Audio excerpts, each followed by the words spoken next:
وہ آدمی جس میں تنہائی میں اللہ کا ذکر کیا، اللہ کو یاد کرنے بیٹھ گیا، کوئی دیکھنے والا نہیں تھا، وہ تنہا تھا، حجرے میں تھا، اپنے بند کمرے میں تھا، اپنے رب کو یاد کیا۔ اللہ کی یاد کرتے کرتے اس کی آنکھوں سے آنسو ٹپکنے لگے، اس کی آنکھیں آنسوؤں کا خراج دینے لگی۔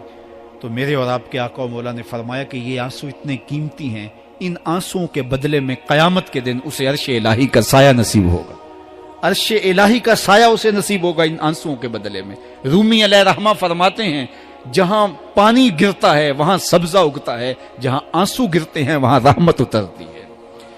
تو اس لیے جو اللہ کی یاد میں رونے کا لطف ہے اور اللہ کی یاد میں آنسو بہانے کا اجر اور صلہ رکھا گیا ہے، یہ گناہوں کو دھو ڈالتا ہے، یہ اندر کی صفائی اور ستھرائی کا سبب اور ذریعہ ہے۔ میرے اور آپ کے آقا و مولا نے فرمایا راتوں کی تنہائیوں میں اٹھ کے قرآن پڑھا کرو اور قرآن پڑھتے ہوئے رویا کرو۔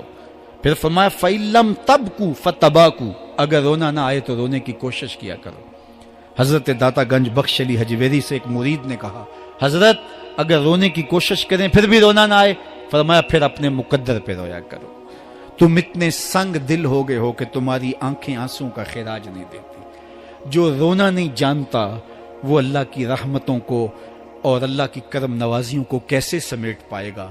بچہ روتا ہے تو ماں دودھ دیتی ہے، جب بندہ اللہ کی حضور الہاؤ زاری کرتا ہے، عجز کرتا ہے، انکساری کرتا ہے تو اللہ کی رحمتوں کو جوش آتا ہے اور اللہ تعالیٰ کی رحمتیں اس پہ برستی ہیں، اور اس کے نہ صرف گناہ معاف ہوتے ہیں بلکہ اللہ تعالیٰ اس کے گناہوں کو بدل کے نیکیوں میں تبدیل کر دیتا ہے۔ ایک فقیر تھا، ملنگ درویش، اللہ کا بندہ، اس کی عادت یہ تھی کہ اپنے ڈیرے پہ آنے والوں کو کھلاتا، ان کو پلاتا، ان کی ضروریات کا خیال رکھتا، لیکن ان کو مالی آسودگیاں نہیں تھی۔ ہوتا یہ تھا کہ بعض اوقات لوگ آتے تو ادھار لے کر کے وہ لوگوں کو کھلا دیتا۔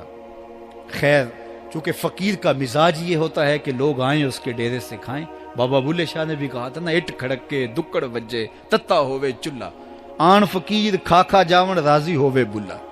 یہ فقیروں کا مزاج ہے، تو جو بھی آتا اس کے ڈیرے سے کھاتا اور وہ ادھار اٹھا اٹھا کے لوگوں کی ضروریات کو پورا کرتے رہتے۔ وقت آخر آ گیا، جن لوگوں نے ادھار دیا تھا وہ سارے تقاضا کرنے آ گئے۔ اب بابا جی کو کیا فکر لاحق ہے کہ یہ میرے مہمان اور میں ان کو کچھ پیش کرنے کی صلاحیت نہیں رکھتا۔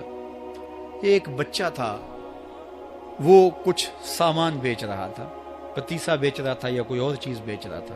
اس نے گلی سے گزرتے ہوئے آواز لگائی، خادم کو کہا سے بلا کے لاؤ، کہا تم بیچ رہے ہو تو میرے مہمانوں کو کھلا دو۔ بچہ بڑا خوش ہوا کہ میں سارا دن گلیوں میں گھوم کے یہ پتیسا بیچنا تھا، اب یہ ایک جگہ ہی سارا فروخت ہو گیا تو یہ تو موج لگ گئی، میں جلدی گھر چلا جاؤں گا، میری ماں خوش ہوگی۔ تو سارا ان مہمانوں کو کھلا دیا گیا اور اس کے بعد کہا بابا جی پیسے؟ کہا تم بیٹھ جاؤ، جب ان کو ملیں گے تو تجھے بھی مل جائیں گے۔ وہ بیٹھ گیا، 2 4 10 منٹ بیٹھا تو بچہ تھا، پھر کھڑا ہو گیا، بابا جی پیسے؟ کہا جب ان کو ملیں گے تو تجھے بھی مل جائیں گے۔ پھر آدھا گھنٹہ گزرا تو پھر اس نے کہا بابا جی پیسے؟ میری ماں میرا انتظار کر رہی ہے، ہمارے گھر کا چولہا اسی سے جلتا ہے، میں یہ پیسے لے کر جاؤں گا اور میری ماں کوئی ہنڈیا خریدے گی اور ہم شام کا گھر کا کوئی سلسلہ کریں گے۔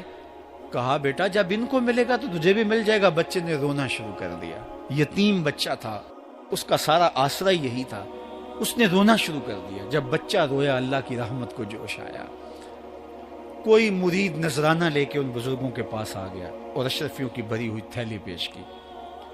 وہ اتنے پیسے تھے کہ اس بچے کو بھی دیے، جتنے لوگ آئے تھے سب کا قرض چکایا، کہا جاؤ گھروں کو۔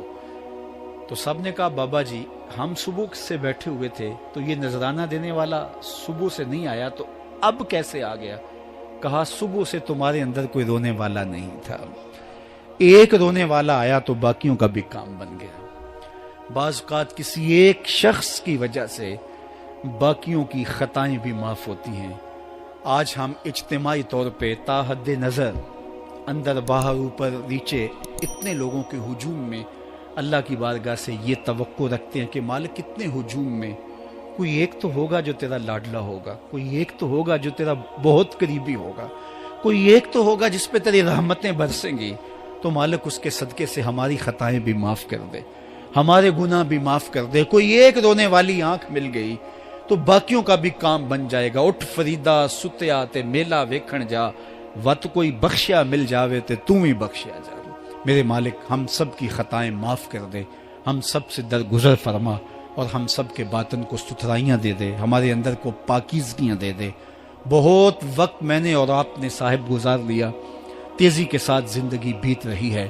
میں اگر اپنے آپ کو دیکھوں تو میری زندگی کتنی بہاریں کاٹ چکی ہے۔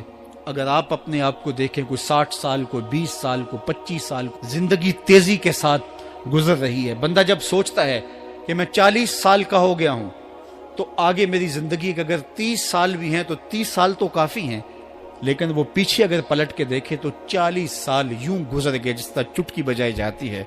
جب چٹکی بجانے کے وقت میں 40 سال گزر گئے محسوس ہوتے ہیں، تو جو باقی 30 سال اگر ہوئے بھی، وہ تو گمان ہے میرا، وہ تو گمان ہے آپ کا، ہمیں تو ایک سانس کا بھی نہیں پتا۔ پوچھا گیا زندگی اور موت کے بارے میں کیا خیال ہے؟ کہا فجر پڑی ہے، پتہ نہیں ظہر پڑھ سکیں گے یا کہ نہیں۔ کہا اتنی لمبی امیدیں لگائے بیٹھے ہو، کہا ظہر پڑی ہے، پتہ نہیں عصر پڑھنے کا موقع نصیب ہوتا ہے کہ نہیں۔ کہا یہ بھی طول عمل ہے۔ ایک بولا عصر پڑی ہے، پتہ نہیں مغرب پڑھ سکیں گے یا کہ نہیں۔ کسی نے کہا ایک رکعت پڑی ہے، پتہ نہیں دوسری رکعت بھی پڑھنا نصیب ہوتی ہے یا نہیں۔ کہا یہ سب تمہارے منہوں کی باتیں ہیں، میں تو کہتا ہوں ایک طرف سلام پھیرا ہے، پتہ نہیں دوسری طرف سلام بھی پھیر سکیں گے یا کہ نہیں۔ کیا موت اتنی قریب نہیں ہے؟ ہم نے اپنی آنکھوں کے سامنے لوگوں کو جدا ہوتے یوں نہیں دیکھا ہے؟